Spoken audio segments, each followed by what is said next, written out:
What's up, guys? Welcome to Attack with me, Peter Santamaria, or Attack Peter. You can just call me Peter. This interview I got to do with James Groman. He's one of my favorite people, one of the biggest influences I've had growing up. A lot of artists probably say the same thing when you find out the work he's done. Couldn't be a nicer guy. Couldn't be a better first interview to have on my show. I hope you enjoy it. By the way, just so you know, I was figuring things out with where I put my camera and my monitor on this first episode. So you're going to see a lot of the side of my face. I fixed it. The next episode will be way better, but what are you going to do? Okay, first speed bump, whatever you're going to call it. All right, check it out. How you doing, man? I work from home. I have a studio upstairs. I got a studio downstairs where I sculpt, and that's where I spend all my time. So this is not a big change for me. I actually, it was kind of an epiphany in a way, because I was able to go back to my students and kind of talk to them about that. It's kind of, a lot of companies going to be looking at this a little bit closer in the future. Yeah, right, in terms of like, how do we operate going forward? Yep, and how many that they can maybe even open up who they can employ by, I know a lot of like the video game companies hire overseas talent and everything, but it cuts down on relocation costs and everything and overhead. And I see a lot more companies all of a sudden discovering, particularly in the toy industry, that, hey, let's just keep these people where they are. Yeah. And have them work from home in a comfortable studio of their own making. And I think I tell my students that's something that it could happen. Yeah, that's what I've been thinking about, because it's like, if not for the conventions not being a thing right now, and this year, I mean, I've seen a few conventions to claim that they're gonna go on, like Tampa Bay here in Florida. They're heading forward, they're going for it, and they even like have reconfirmed guests and all that. But if not for those conventions, it seems like there's a good workflow here if you're an artist. Like you have a reason to be home, you have a reason to be at your studio.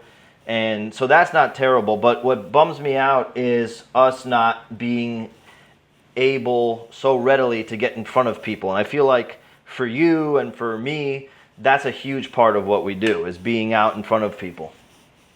It definitely is. I think it's more in regards to my personal work than the work I do. I still do freelance work for like larger toy companies, and they, so maybe I'll go to the West Coast and I'll meet some of them in person that I might not normally meet and stuff, but it doesn't really affect my freelance career as much as me being able to meet fans that love your work and seek your work out, and being able to meet them in person. Yeah, definitely that's something that affects that side of my career. Well, speaking of that, because in my mind, when I'm putting these videos together, one of the things that I really want to do is let people who may not be familiar with you and what you do know. And the interesting thing about you and your work is, I've told you this before, but for those who haven't heard me say it, is you may be one of the biggest influences on the work that I do, and my aesthetic and my mindset. And a lot of that has to do with the biggest influences I had growing up were toys. And when you and I started talking, in fact, when I discovered your work online on Instagram, I felt like I was late to the party in some respect, in the sense of you as James Groman, the artist. But when I really started to piece together what you had done in the past, I'm like, holy crap, you're one of the single biggest influences on my aesthetic, because I clutched on so tightly to all of the toys that you were a part of designing. It's almost like I want to go through the list, if you don't mind, like some of the things that you worked on back then, if that's okay, because I feel like people who are listening to this and watching this, especially if they grew up when I grew up, they're going to hear these things and go, no shit, dude, because if they know you as an artist, at the conventions, James Groman, the artist, it's not like at your booth all that stuff is plastered everywhere. You don't go around saying, well, I did this, this, and this, but I want you to do that now, if you don't mind. Okay. Boy. Like toy lines, for example, like everybody everybody who knows your work seems to know that you had a hand in Mad Balls, in the design of Mad Balls. Yes, and that's basically, if I'm asked about some of the toys that I've worked on, I have to go back to coming right out of school, because it helps me start to remember what was the first thing I worked on. And it was toys wasn't something that I actually studied very hard in school. I went to art school. I wanted to be an illustrator. I wanted to work in film and everything, but then was hired by this company right out of college to work on this line called Mad Balls that had already started the first line, the first wave of balls had come out, and they hired me because I happened to draw like one of the artists that was there. So I worked on Mad Balls first, impressed the people there enough that they asked me to come in full time, and then that's when things really took off, and I started working on, believe it or not, a lot of people laugh about this, but I worked on Care Bears. I actually enjoyed working on Care Bears a lot. I worked on Care Bears up until 2016. My Pet Monster, Barnyard Commandos, of course. So those that you just mentioned, like Mad Balls, My Pet Monster, Barnyard Commandos specifically, those were some of my favorite toys. My brother and I collected them, and he had all the sheep, and I had all the pigs, and that was the deal. Like when we went out and got stuff, anything that was sheep he could have, anything that was pigs I could have. But I remember he was really into the toys, like comparing two kids with the same upbringing. But I really remember like looking at these toys for hours. And I would bring them everywhere I went, which to my parents was probably like what kids do. Like they bring their toys around and all that. But I remember wanting to have them with me all the time because I would look at them. And at the time I wasn't like, I'm studying this and one day I'll make art. No, it wasn't about that. I just didn't know what I was doing, but I was just fascinated with the aesthetic. And that's why when I asked you to bring this up, so many of those toys are the ones that you had a hand in. And that aesthetic, that's still a part of your work. So go on, I interrupted you. Yeah, that aesthetic it's basically has kind of become mine, but in a way it was kind of those characters in Cleveland, which was the company that hired me right out of school. It was part of American Greetings. There was a lot of guys there that were monster fans, and they were all like into the same movies I was into, the same comics, and all the old EC comics, and Tales from the Crypt and Vault of Horror and all that stuff. So there was a kinship there, and they were masters. They were master draftsmen, and I learned a lot just by looking at their work. But yeah, that was an aesthetic that kind of carried me through my entire career at those characters in Cleveland, because I became the monster guy, the guy that was the go-to guy whenever they had creatures or aliens that had to be designed and stuff. And that became a majority of my portfolio. So when those characters in Cleveland Mad Balls started to lag, and some of their properties started to lose money, they kind of put all those into, they became dormant. And American Greetings went on, but they weren't developing toys anymore. So I went freelance, and I had a ton of contacts from being at those characters in Cleveland in those days. I got to, whenever we did conference calls or we had to meetings with people at Toy Fair, I was so into toys that I just had to talk to everyone there. So I had this huge list of contacts and just started hitting people up. Once I went off on my own, I actually freelanced for 15, almost 20 years doing model kits for Polar Lights, which I did Godzilla, I did Sleepy Hollow, I did the Mummy, based on the Brendan Fraser flick, because I thought the Mummy was pretty cool, and it was and getting to see all this stuff before the film came out was really, really interesting. But then started working for a local company that eventually got bought by Hasbro, called Cap Toys, and they did candy toys. They did every license under the sun. Spin Pops. I don't know if you remember the Spin Pops. They're still around. I did every Spin Pop you can think of during the 80s and 90s. Harry Potter and the Marvel characters, the DC characters, Star Wars characters, Godzilla, Universal Monsters. Every license they could throw at that thing, I was doing design. So that's something that a lot of people know. I was pretty much the Spin Pop guy for at least 4 or 5 years. And doing almost everything. What years were these generally, more or less? Boy, I would say it's probably late 90s, 95 to 98, something like that. Because I remember the Matthew Broderick Centropolis Godzilla, 1998 Godzilla came out.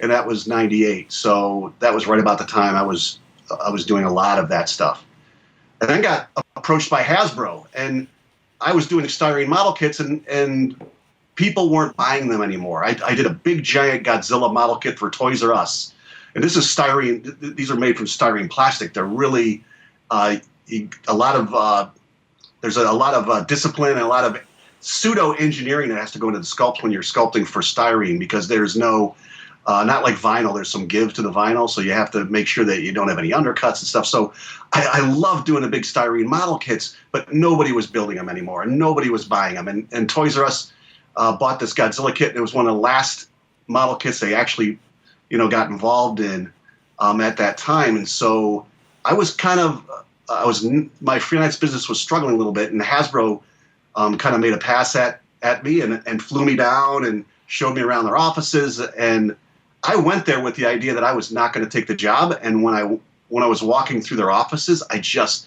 blew me away. Yeah. And I interviewed probably 12 different art directors and different department heads over the course of like a 6-hour period. And I just fell in love with the place. So I did accept the job. We moved to Rhode Island, and I worked on Star Wars there. And it was the Jedi Force line, which is more for younger kids. It's more like Rescue Heroes. I got to work on Transformers for a very short time when the preschool the preschool division at Hasbro was working on GoBots, and I remember GoBots was kind of the other guy, as Right. opposed to Transformers Right. was the big boy, and then GoBots was the other brand. Hasbro had bought GoBots, so I worked on GoBots, but then GoBots eventually became part of Transformers, and the name kind of went away. And then I worked at Hasbro 5 years. Wow. And started to talk to American Greetings again back in my hometown of Cleveland.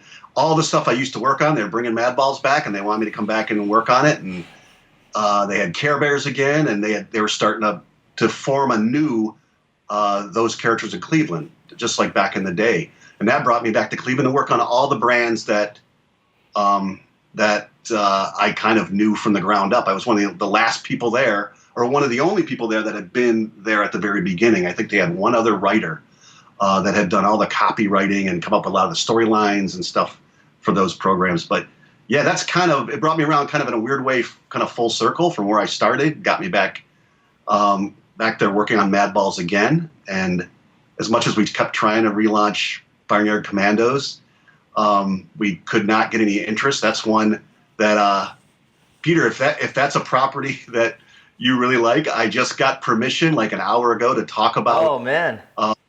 A new iteration. Well, that's funny of Barnyard because I have this guy. I don't know if you can see it, but this is like what I thought was one of your takes on what they could be going forward, right? The BC Blasters.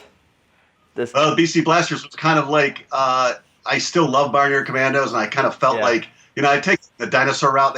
They actually were the precursors to Barnyard Commandos, and that was something I pitched at Toy Art Gallery in LA, and they love the idea. Gino Jukar runs up Tag Gallery, and so he produced 5 of those with me, and I'm hoping to do some more. But just recently, Megalopolis Toys licensed Barnyard Commandos, and I am literally, before I got on this call, doing the schematics for all the new toys. That's amazing. So what can you say about that? Super. Well, I think he said that there's going to be a press release going out. He said the timing on this was really good. Yeah, perfect. Because there's a press release going out. Breaking news. I don't want to go. Breaking news. I don't want to steal his thunder too much. Steal it. But you know how they were kind of little slugs of vinyl at the time. They were basic like a dog toy, squeaky toy. We're making them a little bit more elaborate, and there's going to be some articulation, a little bit larger. I don't want to, like I said, I think they're planning to actually do some comic books and stuff like that. So awesome. And Ben Westover, who runs Megalopolis with his brother, they were seeking out Barnyard Commandos because that was their favorite toy back in the day too. I'm telling you, I'm sure by now they've thrown up some images in the post of this video, but if anybody who's watched this has never seen those, you got to see them. it's from an era, like, I don't want to speak so subjectively, but I feel like there was I feel like fun was number one in the design back in that era of toys. I don't know if that makes sense, but I just feel like there's toys now that are super fun to play with, of course, and it's brilliant stuff. But I feel like just looking at something from a distance back then, it was like I had to have these guys. I had to have these creatures. And it's funny what you're talking about, that so many of your peers were monster guys, like you're saying, because that, I think, is part of maybe a generational thing where, we were all fans of these monsters, and I'm a lot younger, so I came into these things in their second wave and like Saturday night, creature features and all that kind of stuff. But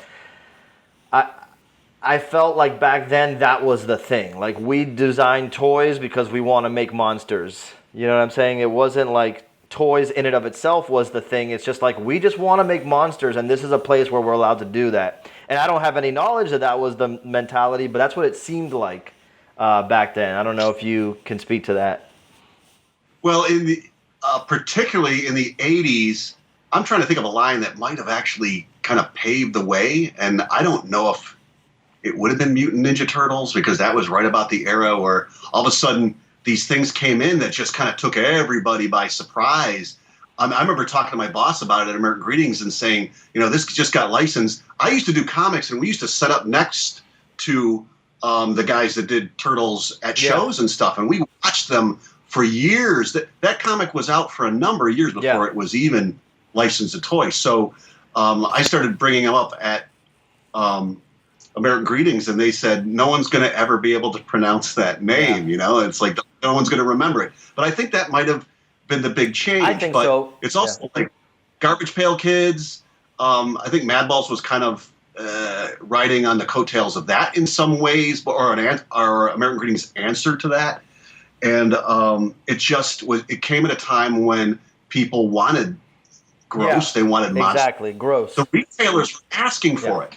Yeah, gross was all I wanted. And back then, I remember Turtles, Ghostbusters, the toy line was as gross, if not grosser, than the actual films and stuff. I remember Inhumanoids. Oh, right? And then I remember, of course, Madballs. My Pet Monster was basically like a gross My Buddy. You know what I mean? And it was just like everything can be grosser. There was a Mad Scientist toy line. Do you remember that? Yeah. And I sure do. People think I designed it. Okay, yeah, because I had the dissection kits and all that kind of stuff. And I felt like me growing up, anything that was gross and cool was almost like a kid-friendly version of a taboo. I can dissect my monster. I don't know. The He-Man stuff. I guess the He-Man stuff preceded the Ninja Turtle stuff. And that had a lot of like slime pit and creatures and stuff like that. But yeah, I think you're right.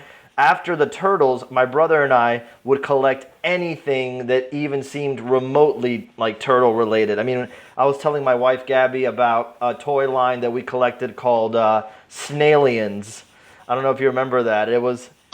I do, yeah. And they were just like little humanoids, barely anything to do with a snail, but and it was, everything was a mutant animal hybrid, so maybe that was it. But it was just the fun of the grossness, and I feel like that's really what carries over in your work. And when you look around, I mean, at some point I know you're still working for hire, like on licenses and on toy lines and stuff like that, but when did you become James Groman, like the artist, toy designer that people would know and, go visit your booth and all that kind of stuff? Because, a toy designer, in my mind growing up, which is really what I always wanted to be. I remember before the Four Horsemen, and I think, is it Dave Cortez who designed some stuff with Mezco? Before those guys, I didn't know any toy designer names, and I only knew them because I would read Toy Fair magazine,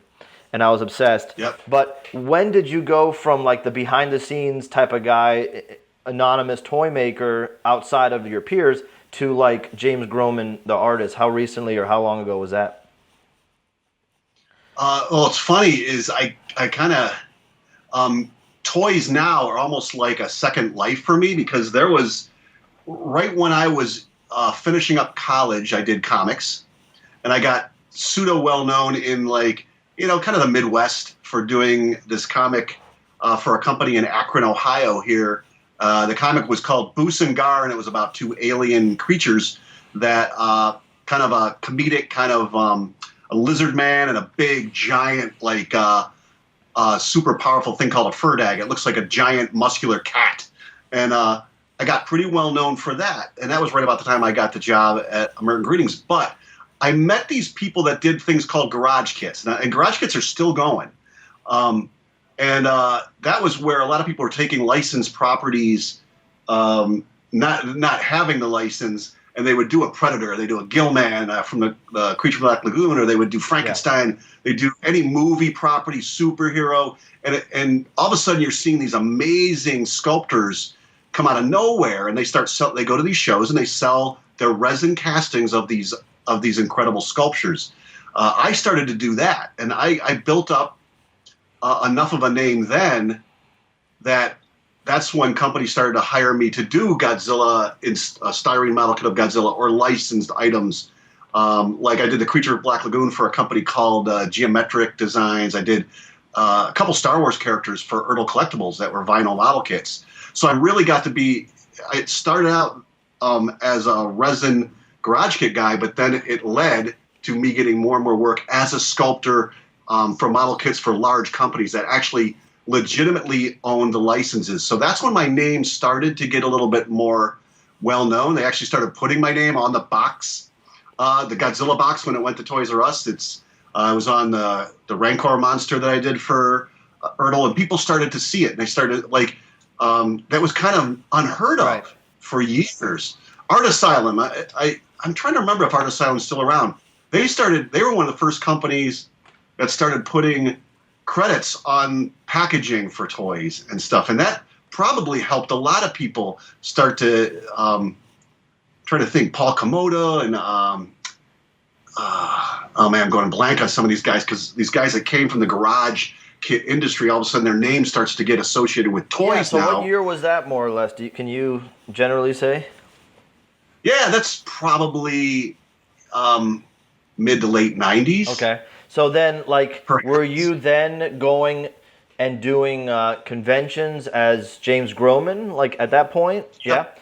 Yeah, I actually was setting up. I found some old photos from, like, back in the day when I actually still had hair on my head and everything. I'm sitting at a table and selling. My daughter was really young, and she used to love to get behind the table and help me sell stuff. So she's there, and so it is. I used to set up, and I'd hire a guy to cast them for me. I'd go to a show with like maybe 15 resin castings, and I'd sell those. And what were you selling back then? What were you selling back then?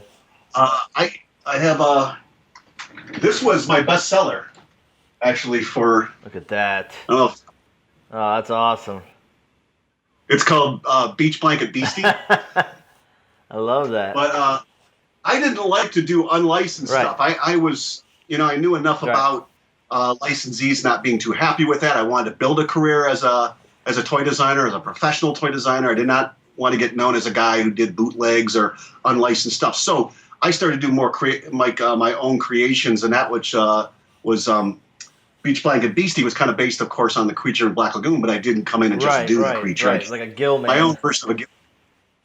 And yeah, so I had that, and then I did another creature called Conglomeron, which is like he's stitched together from animal parts. He's carrying a beautiful girl too. That was kind of a shtick I wanted to get into, is the creature and the girl, like a pinup piece. And then I started doing the bigger jobs for these companies, and my name got pretty well known. But then I kind of once I went to Hasbro is when I kind of think I kind of disappeared. You became more anonymous again, is what you're saying.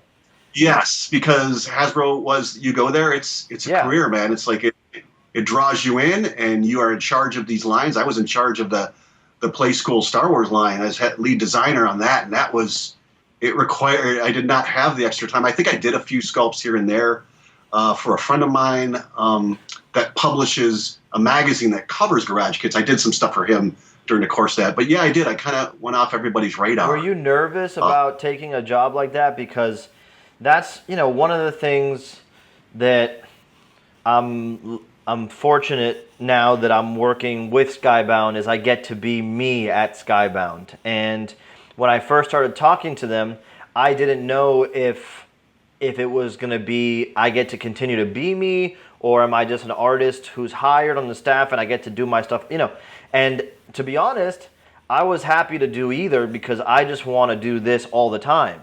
And when they told me they wanted me to continue to be me, I'm like, okay, this is great, because that's one of my biggest fears is that you have to trade, security for anonymity, and I was not, that wasn't my optimal scenario. So, but at the same time, if they would have offered me to me, I would have taken it, because this is a tough industry. So when you go to Hasbro, which, man, for many people, I feel like that's the dream, like getting to work full time, in the toy industry, and it's so difficult and it seems so impossible from the outsider looking in.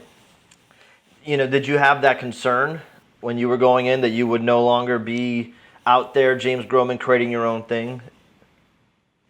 If looking back, I don't remember feeling that way. I feel like at the time, like I said, I will come out and say it was a financial decision as much as anything, because they made an offer, a salary offer, and the cost of living in Rhode Island as opposed to Cleveland, you get paid a little bit better there, and I was not you do those styrene model kit jobs. They're $10,000, $12,000 jobs sometimes, and all of a sudden they start to go away. Right. It starts to do maybe 2 or 3 of them a year. It starts to hurt you a little bit. So, it was partly financial. So I guess I was more like, at that time, how am I going to relocate my family? Is this going to work out for everyone? What are the schools like? And by the time I was there is a concern when you work at a place like Hasbro, and they're protecting their interests. It's all about conflict of interest. You got to make sure that if I was too high profile of an artist, I'm not quite sure that would fly. I wonder. Yeah, that's interesting.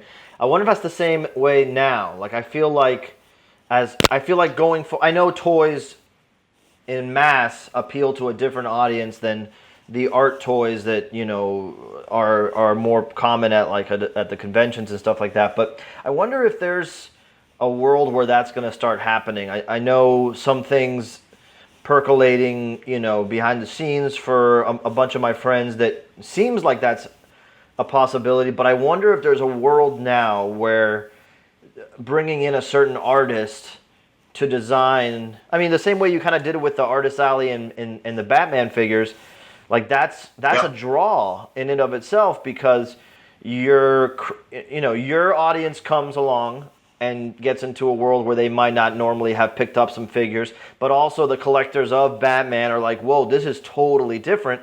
And I wonder if that's something going forward that's going to be pursued more. DC has taken a leap with that line, and it's so cool. It's some of the most original stuff you see out there. And I wonder if that's the future going forward, is pushing. I mean, it's happening anyway. Like, you're going to grow and grow and grow going forward. You're not going to get less and less known.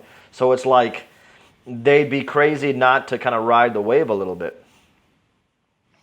I guess it's all with larger companies. Of course, it becomes all about the financials, and with them, I believe that some of their Star Wars designers, there's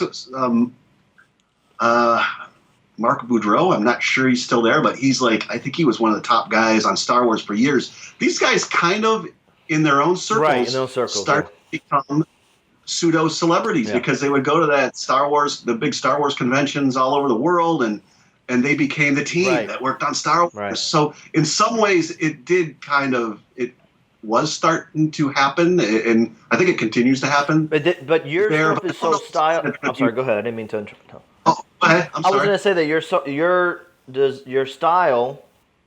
Well, you are very stylized. Your work is very stylized, and I feel like that's what you don't see as much when you see like a mass market brand or whatever it is, and then when you do see some stylized stuff, it kind of gets your attention.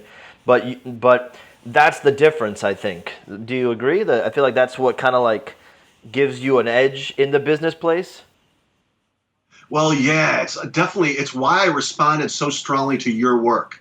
I was trying to think, the other day when we were going back and forth about this interview, I was kind of thinking, wow, I'm trying to remember how I actually met Peter, and I think I walked into your booth. Is that? Yeah, you how walked into my booth when I wasn't there, and I think I wasn't there because I went to go look for you to say hi to you, and then you weren't there.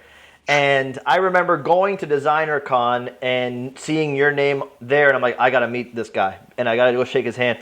And, you know, part of what I like to do as as I've been able to get a little bit more credibility in the business, and, you know, I can kind of like talk as a, I use the word peer for lack of a better term, but I have miles to go before that's the right word with a lot of people.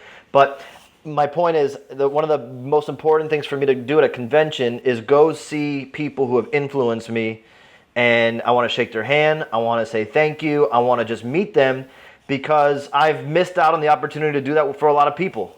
First of all, like I got to meet Will Eisner for 3 seconds and have like a chit chat back and forth, and same thing with Frank Miller, and Will Eisner's gone.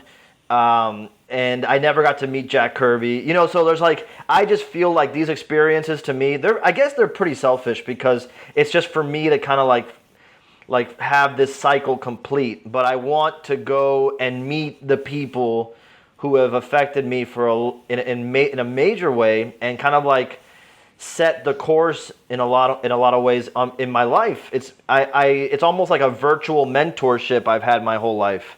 And that person, you like yourself, you didn't know that. And so I want to just go tell you, because I know that especially as someone who's taught for so long, it feels good to kind of have to know that you have effect on other people, and you don't always get to know because some people are shy and some people, whatever reason. And so that's an important thing for me. So I went to go find you to go shake your hand and meet you and all that, and nerd out about the stuff that you had brought. And so that's when we kind of like realized we had crisscrossed, and that's it. Like there was really nothing else. We started talking and we've been friends ever since, and we kept in touch, and we got to do the shirt and the print for Kaiju Killer. It's so funny, I almost wore that today, but I don't fit so well into it because I put on the Quarantine 10, I guess what they're calling it now, and so I'm a little snug in that shirt. But yeah, that's how we started meeting and get to know each other. But it's so good because I really consider you a friend now and a standout in the industry, because not so many people are like you, and it actually intimidates me a little bit when I go out and meet people. I'm like, how many people out there are going to be cool, regular people? How many people have like weird social issues, or how many people are in a position that are like standing in the way of something that I want to get to, but they also are just nightmares. And so the more people I meet like yourself, it gives me hope that this is a sustainable business, that this is a sustainable lifestyle, because I don't get joy out of doing business with people who are curmudgeons and nasty. And there's a lot of antisocial folks in our world, So that's why I think I've gravitated to you so much and have stayed, interested in being your friend, because number one, you're a great guy. I really love you to death, the way that you are as a person. I admire your work so much, but I also feel like I have so much to learn from not only your work and your business practices, but how you continue to stay the way that you are with all the stuff that I imagine you deal with, as a business, as a creator in this business. So that's why I think that is. I don't know what the question is. Yeah, well, I appreciate it, man, because I think we got here because I had said I really responded to your work. And the reason, that's what it was. yeah, I responded to your work because you could walk through these conventions. Toy Fair is the big one. You go through Toy Fair, and the first thing that people ask you when you get back from Toy Fair every year, and Toy Fair is that big convention in New York every year around February, and all the major players are there, and a lot of collectibles companies now. But you walk through that show, and the first question that everyone asks you is, what did you see there that blew you away? What do you think the next big thing is? What's going to take the world by storm? And sometimes it's really tough. And it's because you don't see things that stand out. And that's why I responded, and why a lot of people are responding to your work at this particular time is because it was fresh, and it had a new look, and even the technique you're using to accomplish it, these linoleum prints, it's intriguing and it's compelling and it's really working for you, and it just drew me into your Well, booth. you know what's funny is part of the motivation that I have when I'm making work is just that. It's you're going to be at a convention, you meaning me. You're going to be at a convention, you're going to have your work up, and there's a possibility that someone that you truly respect and whose work you truly admire is going to come by your booth. And you're going to have to stand there and answer for your work. So are you giving it 1,000% every single time? And if not, are you willing to swallow that plate of shit that you're going to eat when you're standing face to face with someone who you respect and you're not 1,000% proud of what you put on behind you? I swear to God, that's what's in the back of my mind anytime I make anything. And sometimes I feel like I achieve it and I don't get the response I want. Sometimes I feel like I missed the mark and people dig it. You can never really predict these things, but I know That's for sure. But I know that I would never put up anything that I'm ashamed of, or that I would not be proud to meet you in front of, so to speak. So, but you know, a lot of the design element is big, bold, bombastic, dynamic stuff, and I feel like probably that comes a lot from what I looked at growing up. I found an old drawing. I know it's here somewhere in the house, but I found it about 6 months ago. My mom had sent over a bunch of stuff from the house that she found. And I did this drawing like in 6th or 7th grade. And when you see it, I'm going to send it to you. When you see it, you're going to realize how much I was looking at the work you designed. Because it's really just like, I think it's like a dental office run by monsters and things like that. But it looks so much like what I imagined your work to look like in this scenario. So it's so funny. One thing I wanted to ask you, though, based on all this that we're talking about and other people in the field out there, do you feel like you're a competitive person? Because that's something that I don't know. I know that you're driven, but I don't know if you're competitive in the way that like I would describe competitive. For me, it's like any show I do, I look around and I go, who's the best person here doing the coolest shit here? How do I get at least caught up to, if not better? How do I create the same impression in other people's minds that I'm getting from this person? And I'm always looking for that in other artists, in a positive, healthy way. It's not like I, cross their pictures out, when I get home with a lipstick or something. But you know what I mean? Like, are you competitive in that regard? I guess in a roundabout way, I've talked to my wife about this at length, because when it comes to like sports and stuff like that, I come from a sports family. My dad was a basketball coach, and all my brothers played basketball, and one brother was really good. And so it was a natural that I should be playing basketball. I'm 6'2", but I just did not have that competitive edge I didn't have the need to compete with sports. I didn't really care. But when it came to my art, I don't think it's like, I've got to be better than this guy. But it is like, I tell my students this too, that you want to be as good. Maybe you're not the best, but you want to be a player. Oh, yeah. You want to be on the team with LeBron James. You want to be one of the guys on the team with the superstar, or at least be able to compete next to them. And that's where I'm competitive. I'm like, I guess I would say, I hope this doesn't sound egotistical, but I'm fearless when it comes to that. I'm fearless when it comes to doing my best work and pushing myself and getting it out there and showing people to see if they respond. And like you said, sometimes you don't know if you're going to get the response that you want. I've had things that were disappointing in how people reacted to them. But what it does is it leads you to this place where you have less and less of those, because you're starting to learn what people are responding to and where things work. Not that I'm sculpting things for other people, but in essence, I am. In some ways I am.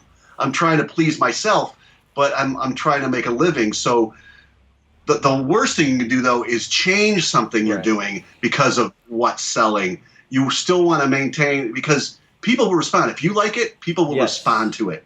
Because there's lots of people that are into the same stuff that you're into. And I think the passion is communicable, like if you're pushing something that you're proud of, you're going to be like exuding enthusiasm about it. Part of that is something that I deal with in my own head all the time is, coming up. Like, I feel like now it's totally different. I'm almost speaking to like a time maybe 10 years ago or something, but I feel very comfortable now as an artist and as a businessman. Like I've learned so much and I still have a shit ton left to learn, but I feel very good and confident as to like where my foothold is. But I remember coming up feeling like there was a taboo in pushing your artwork too much, right? In the sense that like, marketing yourself really. There was a taboo nature in approaching people that weren't seeking you out or soliciting your work. And for a long time I held back, not too long, but for a little while I held back on doing that, thinking that my enthusiasm and my desire to create and make things in a professional sense was going to be misunderstood as audacity and arrogance and all that. And when I finally realized that that's bullshit, and that's a lot of other people's hangups, a lot of doors started opening up. In fact, I didn't know, DesignerCon where we met, I almost didn't do that show because I had a close acquaintance of mine who is a professional artist, very accomplished in his own right, with the best of intentions told me, don't sign up for that show. You're going to eat shit. They're not interested in 2D work. They only want to, the crowd there is only interested in 3D work. My mindset goes, oh, good, an opening in the marketplace for something. But in a different state of mind, I would have been like, oh, crap, I don't know what I'm doing. It was my first show outside of Florida. And it was like an overwhelming amount of work to get there. But then another friend, Brian Ewing, who I'm going to have on the show soon, was the opposite. He's like, dude, you just got to get out there. Just get out there. Just get out there. And don't worry. Worst case scenario, you'll probably break even. And, even if you don't, consider it an investment in market research. And I wonder, and I think I know now, the more we speak, but I feel like you fall into the camp of just get after it and go figure it out and put it out there, right? Or did you have a feeling at some point where you were unsure about your approach like that? I'll tell you, a major. We're all like kind of. We are subject to every influence we've had over the course of our careers and everything. And I can look back and I can look at when I did comics. I was still in college. Those were my formative artistic years of, am I going to make it? Am I good enough to make it? Am I going to be a working illustrator? I'm still in school. And I was approached I met a guy. We actually entered an art contest at a local convention. It was, what were those called? Creation conventions. They used to go all over the United States. But when they came to Cleveland, I entered an art contest, and I beat this guy who actually was starting a comic company, and he asked me if I wanted to do a book for him. When I used to go to comic conventions, they were some of the most fun I've ever had in my life. I still feel that way. You have your comic. You're trying to get the comic in people's hands. You're trying to get them to pick it up. You want to hear what they think of it once they read it. I love that stuff because I do it. Yeah, I want to look at my own book. I want to read my own book. I think that's really cool that I accomplished this, but I want to know what people think of it, and I want it to get bigger and bigger. You want to build it. But the guy that actually hired me to do the book was a great salesman, and I don't mean maybe salesman's not the word. That when someone came up to that table, he just had this easygoing way of just stepping up and saying, "How you doing today? Are you familiar with our books?" And while he's talking, he's slipping it into their hand, and they're flipping through it. He's going, "Check that one out. That's a drawing I did when I was inspired by the work of Frank Frazetta." And it gets a conversation going, and I was still kind of a kid, so I learned that. You know what? You can't just sit there and hope you make eye contact with somebody and stuff. And everyone's personalities are different. I know. That's part of it. Not everybody. It taught me to step up and engage people. And I encourage my students to do the same thing because people when you're walking to a convention, a lot of times it starts to all blend together and some people look unapproachable. I've met some really good friends. I can think of a couple that I'm good friends with right now that they were literally came over to my table, looked things over, started to walk away, and I caught them as they were walking away. We started talking. They're some of my best friends on the West Coast, man. So it's I see them at I was hoping to see them at Monsterpalooza this year, but that's not going to happen. But so I guess long story short, it's something I learned early on that whatever I applied that to, whether it was comics, my sculptures, my toy designs, you can't hide. It's an old biblical thing. You can't hide your light under a bushel. Yeah, I think that's where I agree with that quote comes from. I agree with that, and I hope that one of the silver linings of this whole experience being locked down gives one of the silver linings is us realizing how important and how much joy we get from the social interaction with each other, and not just virtually. Like, it's great that we can do it, but being in person, shaking hands, and hugging somebody and being excited for what they're making and showing what you've done. And I don't know, I got the impression from some people when I did Comic-Con last year that, I mean, trust me, 99% of everybody was so excited that I was doing it and congratulating all that. But there was some people like, oh my God, Comic-Con, God, go with God and all this. And it's like, there's this bizarre thing to me that I'm like, do you not realize that we are in the rarest of rare air, that we get to do the thing that we wanted to do as kids and get paid to do it? I don't know. I don't know. And like you said, everybody's personality is different. But I love to love things. I love to meet people. I love to see new work, see new artists. And then I like to go, like if you and I were at a show, I'm like, dude, look at this guy. Like, I want to show you someone I just discovered. Like, look how good this guy's, right? And I think that's probably why, and like I said it before, I know it is. It's not probably. That's one of the reasons that I am so happy to have met you, because I don't think it's common, as unfortunately, but I think it's going to get there, because guys like you and I are not going away, and we're not going to stop being who we are. And I think it's contagious, and I hope people feel comfortable little by little. And you mentioned it, being a teacher.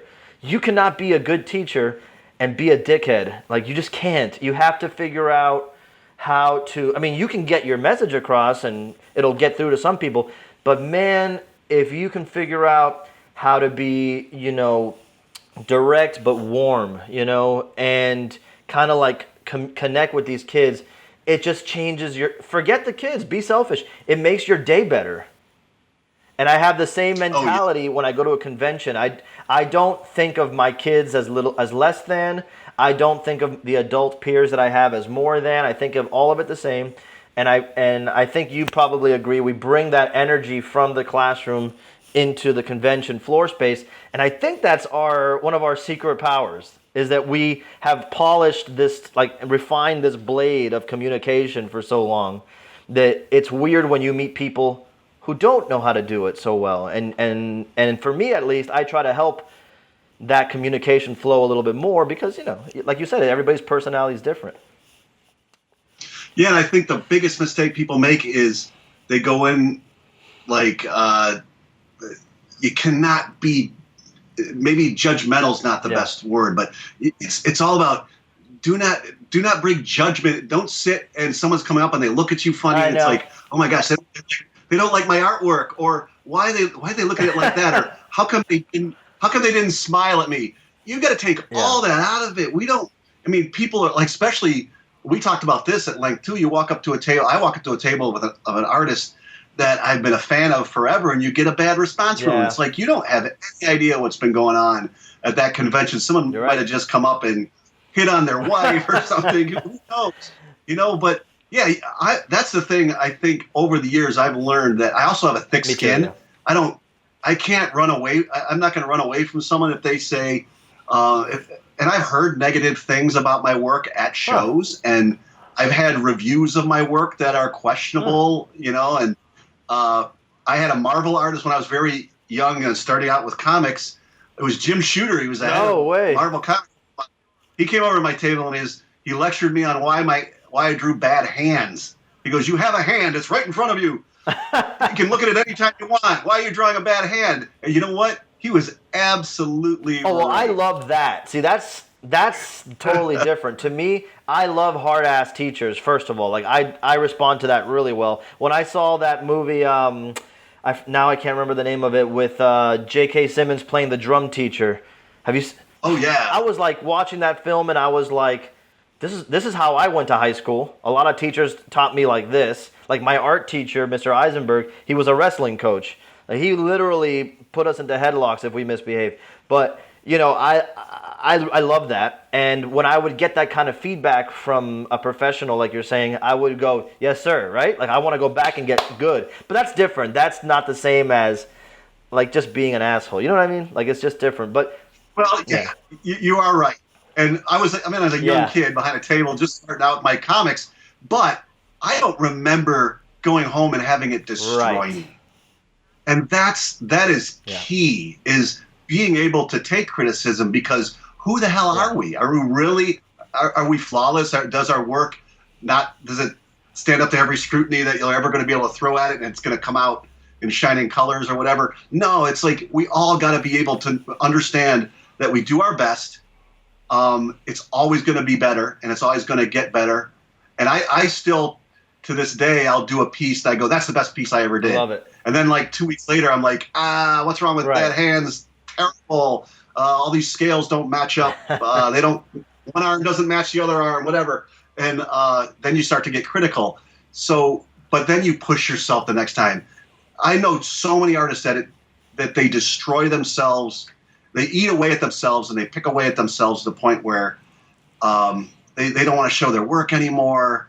They can't work with an art director, because art directors can be brutal. I don't get it. You know, they shouldn't be, but they can be. Or maybe they're not even brutal. They're just, they need something and you're not giving it to them. You can't go running away and cry in a corner. You got to be able to say, all right, I'm taking that and I'm going to bring something better next time. And the challenge is to impress them. So it is. It's like, I think that's the big thing about going to shows and just being confident and understanding that even getting to know people and even coming out of your shell, because we're artists that spend a lot of time by ourselves. Sometimes it's tough. I see my social skills do start to lag from time to time, because I get focused on my work, and I have to actually, my wife comes home from work at 9 at night and I'm still working. I have to say, no, I got to go say hi to her. We got to go get dinner. And it's hard to pull away. And you get so focused that you lose touch with, you don't know what's going on in the real world. You lost touch with friends. So that's not a good thing either. There's a balance that you have to strike, right? That's part of. Yeah, you got to exercise those social skills too. I think that's amazing. Do you mentioned like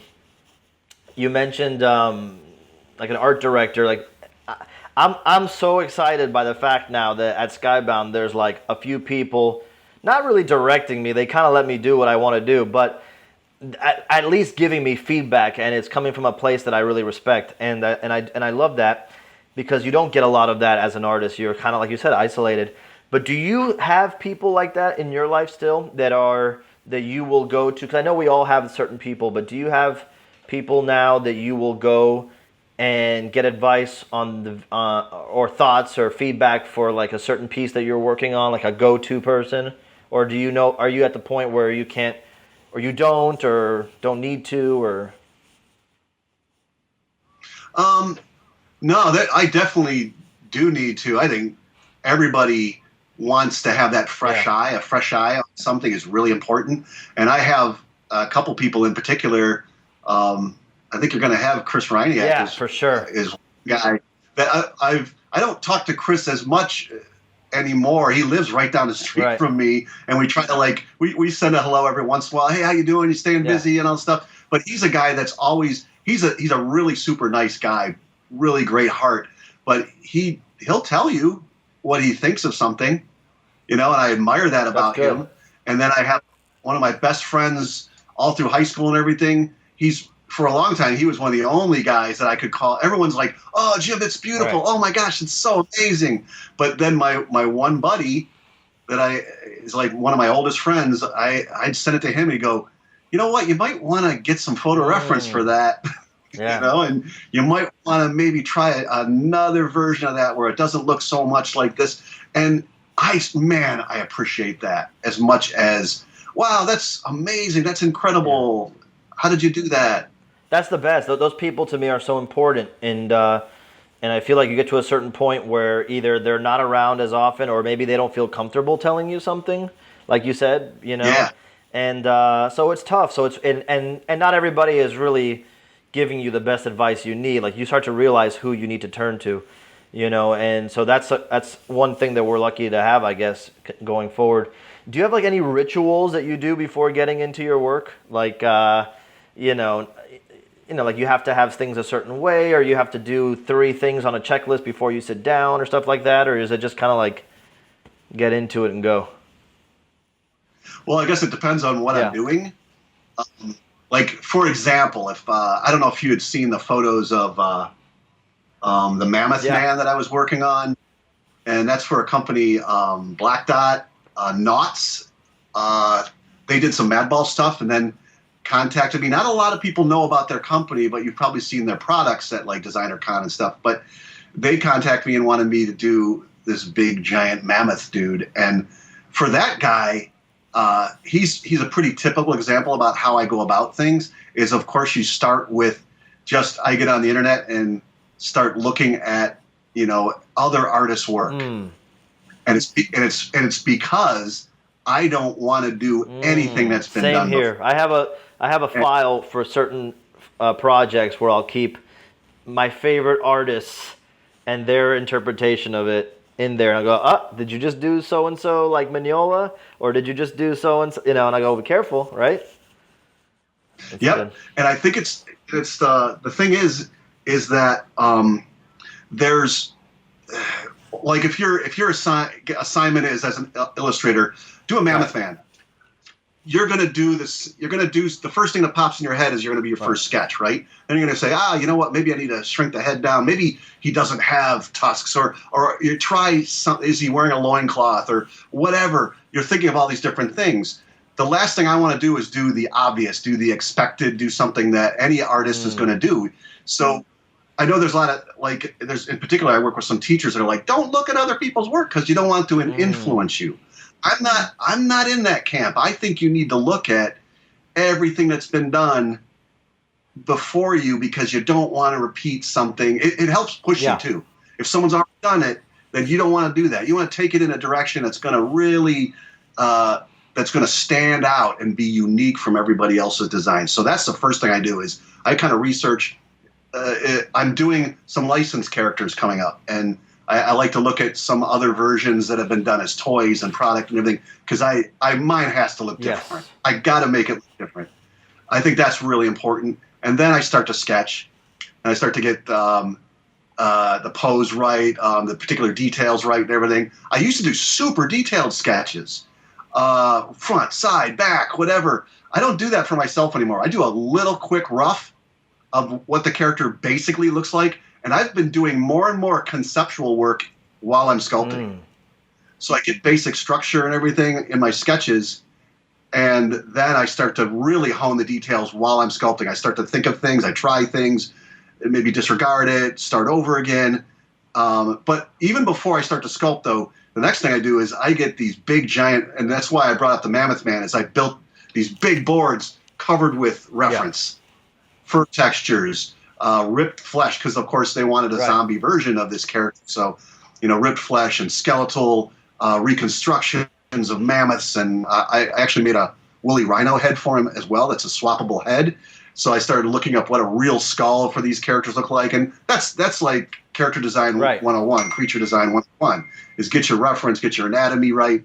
Then I started to find these old photos of like Arnold Schwarzenegger. The way he looks now, he's still a big badass dude, but everything's kind of gravity's pulling, but he's still, dude, he's still a badass. But to me, that's the type of body I wanted. I wanted this thing that looked like it had been existing for hundreds of years, and he at one time he was big and powerful, muscular, but now over time, gravity has taken over. So that's another part of my ritual.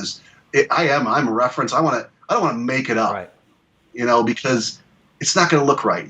We got to compare. We have to be able to look at something and we know when a muscle in a forearm is not done correctly or is not based on what we're used to seeing. We catch it right away. Do you look at your own work? Because that's something that I do from time to time, especially you and I had because you and I had this conversation before the last designer con. I had shown you my original sketches of my monster Takaro that I designed, and there were digital sketches, and you gave me such obvious but such amazing advice, which is, well, dude, if you're going to show them something for the first time and it doesn't look like the stuff that they already love of yours, you know, you had to have persistence of vision, which is what you said.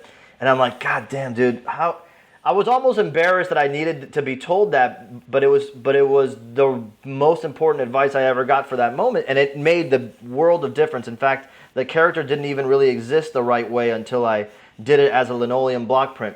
But I ask you that because when you're designing something, you are someone who's stylized. Do you get to, like, say, to a point where you say, okay, I normally do this a certain way. Let me just double check how I did it on the last one. So if somebody sees this and they have my old work, they know it's still me doing that. Do you have that? Or trying to keep a thread going through visually.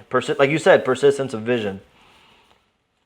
Yeah, I guess the thing is that what's kind of developed over the years is that storytelling aspect. As I want people to look at the characters, and there's lots of details that I can all of a sudden start to get the backstory of these characters. I don't want you to necessarily have to read his backstory. I want you to look at the character and kind of get an understanding of how does he fight, who did he fight, what happened to him, maybe what, you know, if he'd say the zombie character, what brought him back to life. Have all those things in there so I feel like I know this character. Maybe that's the thing that I might go back and I think those Batman figures were like, that was a landmark for me where I really went to town on the visual storytelling on those characters. And even though I just did those last year, I think I guess it probably started with Kaiju Killer, because Kaiju Killer, which is my big vinyl Cyclops creature, it was all about the storytelling with him, where he comes with a number of skulls, he comes with these weapons, he's got certain wounds on his body that we wanted him to tell a story of some kind. And in a lot of ways, that way of thinking went into the Batman figures. When I started working on those, that's when I really started to try to push the storytelling. So yeah, I refer back to earlier pieces to make sure that there's still, am I skimping on those details in this one that I should go back or there are times where I might have got an arm just right, where the muscles seem to lock together correctly and everything, and I'll go back and look at that stuff too, to say, hey, that sometimes it's just to say, you got to push yourself to that level again. Yeah. You can't release this one year and then come out with something that's subpar the next year. You kind of have to keep trying to at least raise the bar. Amazing. Do you... And then that night that we talked, I remember that because I was a couple bourbons in. Thank God, we were talking. Because that's the best. After a couple bourbons is like when the real wizard comes out, because then it's unleashed, and I love it. It's so valuable. And we kind of knew each other, but not as well as we do now. And so there was a part of me that's like, Jim, is this a good idea? You know, because not knowing how you take it, and it's like you responded not with like, well, you know, they're going to need to sculpt this guy, so I have to do. You're not defending it. You're looking at it, and you took it for what it was. It was not a personal attack. It was looking at your work and saying, wow, I responded to it for this because of this certain thing, and I wasn't seeing it. Well, I'd be crazy not to, because it's like, you know, I respect your work, influenced by your work, so now I get the opportunity for you to, I mean, there's people who stand in lines at portfolio day all day, you know, to get advice. And to me, that's the level of experience that you have. So, you know, I'll send the files to Ian, and so they can put them up on the video, the original digital and the after. It was just a matter of, look, I don't have to get rid of these. If they need these for sculpting, that's fine. But this is the thing that shows the, you know, for lack of a better term, attack Peterness of it, you know, this block print. And it was such a great moment, because I'm like, it was almost like if I had I wavered a little bit, like, should I be adjusting to somebody else, or should I say, this is what I've done, what do you need me to do to adapt it for what you need it for, you know? So it was just a great, like, aha moment there, and it was really like a pivotal moment. I don't want to keep you all day. We've already been going for an hour. I could talk to you for hours, you know, without stop, but before I let you go, is there anything that you collect? Like, I see your room, you know, I see the Harryhausen armature, but is there something like when it comes out, like that your radar is up, or like when you go to a convention, you're like, I gotta have this thing, or do you just kind of have a passive approach to that? Like if you see something and it's cool, you'll get it. Yeah, I'll have to say that I don't collect as much as I used to, mostly because I've been around for a long time. I don't have any room anymore. I know I see Gamera's and Godzilla's around your office. I was on a Godzilla kick.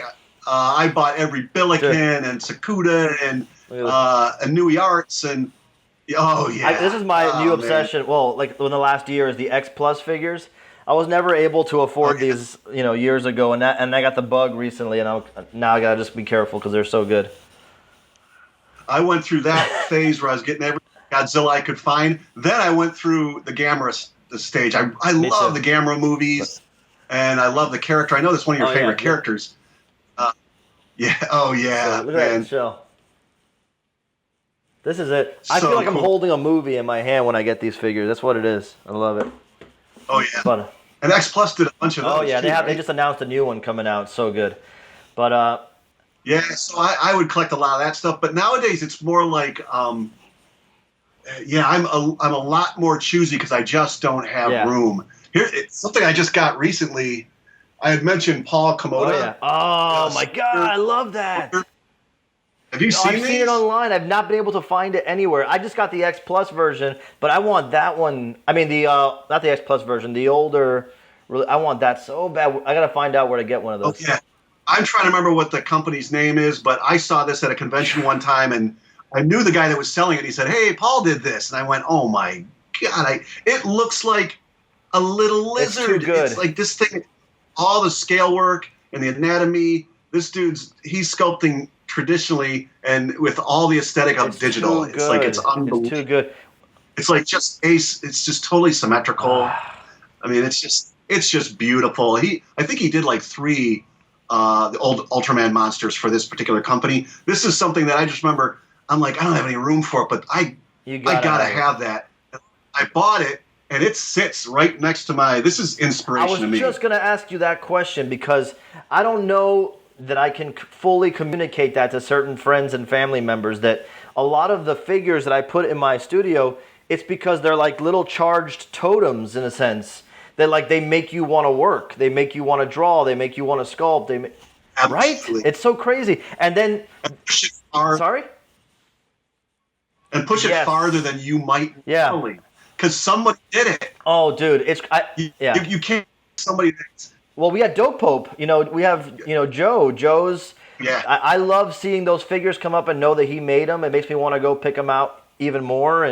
But I love that aspect of these toys because I get such electricity from them. Like everything from the clay, raw, maquettes that get put up in the plastilina or whatever, and the models, everything. I love it. I used to have magazine clippings from toy magazines that would show these comic accurate Hellboy figures being sculpted.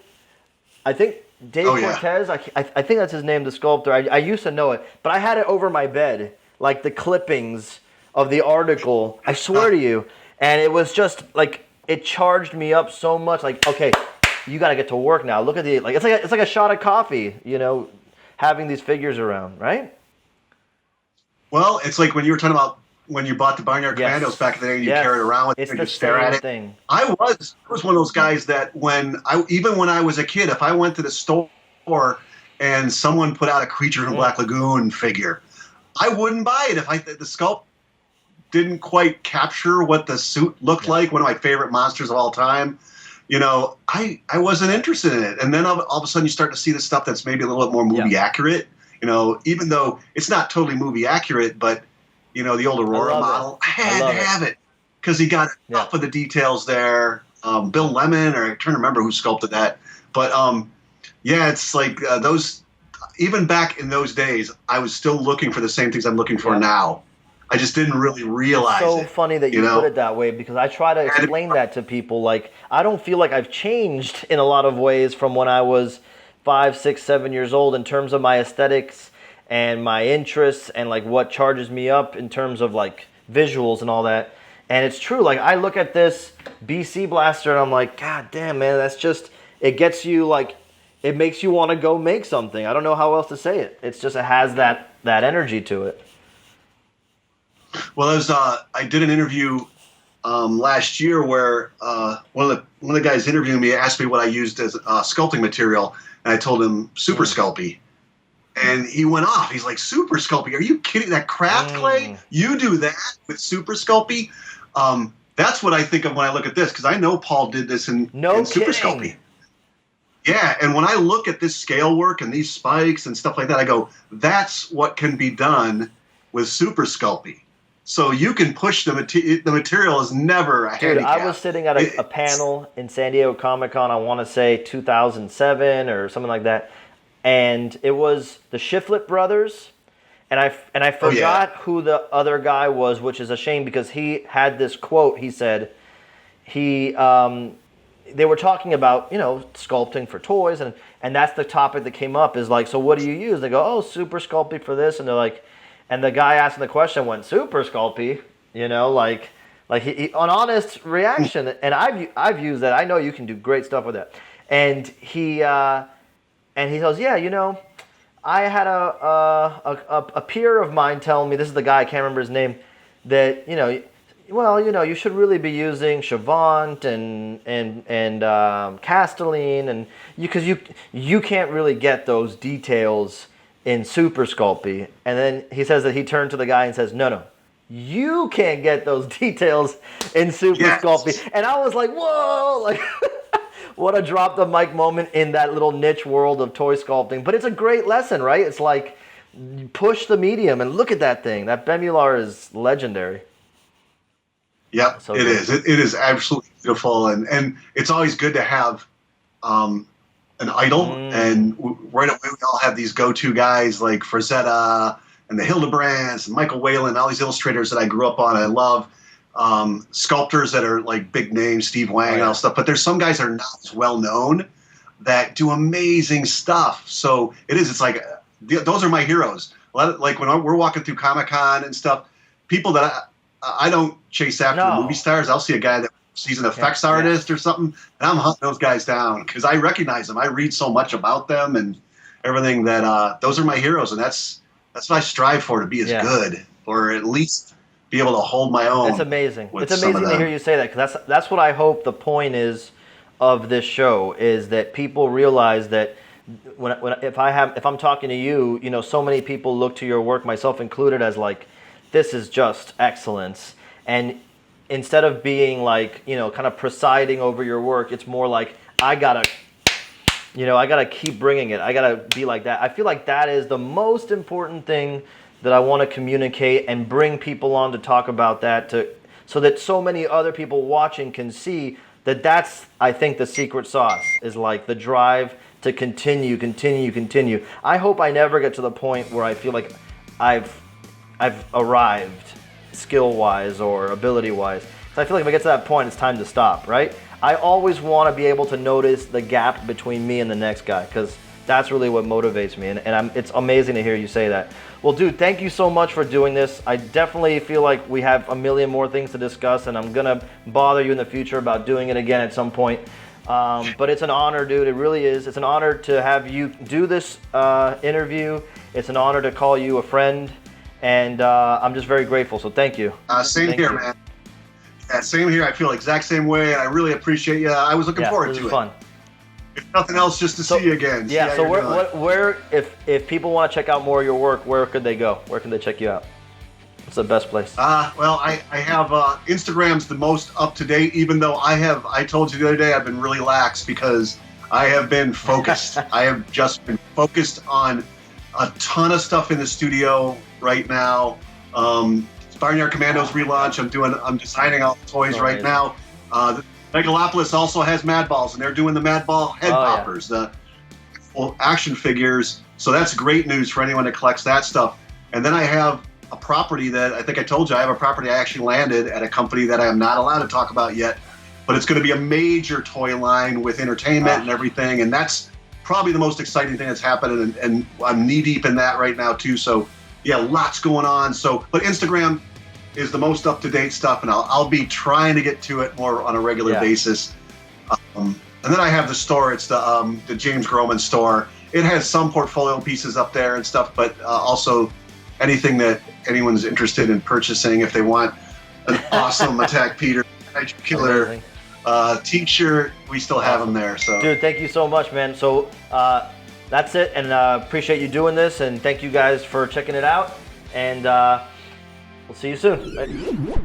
Hey guys, thanks so much for watching this video. Click like and subscribe, and make sure you stay tuned to the channel for more interviews, videos of me making stuff and talking about cool stuff with cool people, and giving you a heads up on exclusives and merch drops and all that kind of stuff. Everything you want in the channel. Delete all your other channel subscriptions. Check me out at skybound.com/attackpeter or @attackpeter anywhere else online. Thanks so much.